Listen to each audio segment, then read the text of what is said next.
Hello and welcome to another episode of the Magic Arena Run. Today we're going to now explore the Azorius Ascension deck. We've made some changes since the last iteration.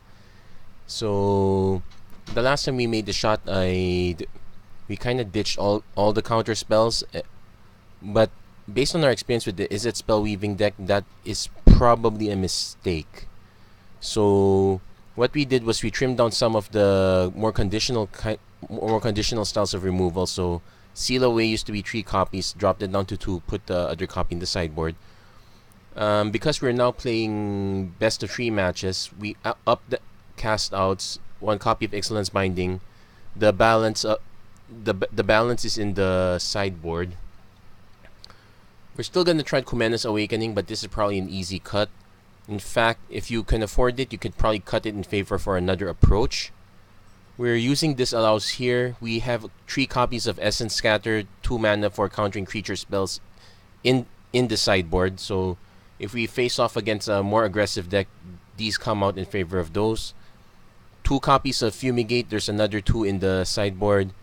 We put in a copy of Dovin to supplement Teferi, but objectively Teferi is the better Planeswalker. I'm just using Dovin now because he's kind of free, but otherwise I think a second Teferi is much more preferable. Drop down the number of Angel of Sanctions to 2 copies because I forgot all about Lyra Dawnbringer. This one was actually just an oversight on my part. Right now just a single copy, but she is very good. Also left a single copy of Baral because we do still have a few counter spells. At the very least, it will make Fumigates cheaper, 1 shot anyway.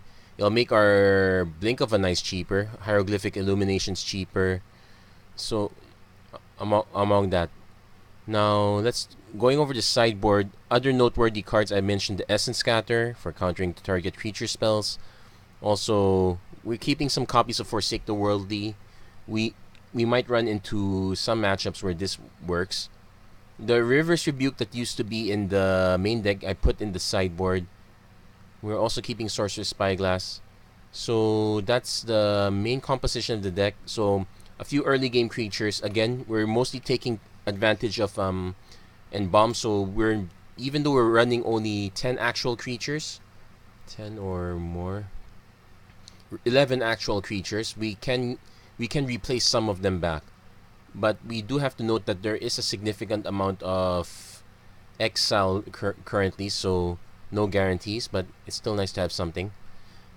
And for our version, I wasn't able to get any Glacial Fortresses, so we will be running the original common tapland Meandering River. So we might lose some games that we might win, or we might just lose them all outright. Anyway, initial testing of this seems to be promising, so we're going to give this one a shot.